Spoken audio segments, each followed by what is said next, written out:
if you look around other European countries, now I realise this may not be a selling point to some of the people on the call, but when you look around some of the other European countries, we don't have a particularly generous pension system in this country.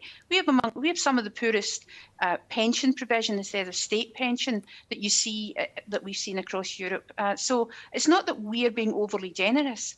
We have high levels of pensioner poverty, particularly among low-income pensioners. That's a massive issue. The average pension that a public sector worker leaves with is something like £7,000 a year.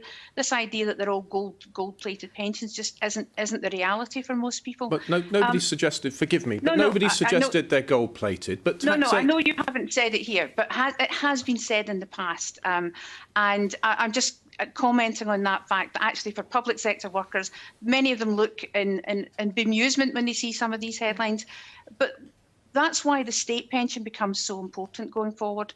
And I think we do have to look fundamentally at where we're raising money from in this country. We have a whole load of new, very wealthy people who've sprung up since the pandemic has happened. Okay. So it hasn't been a disaster for everyone.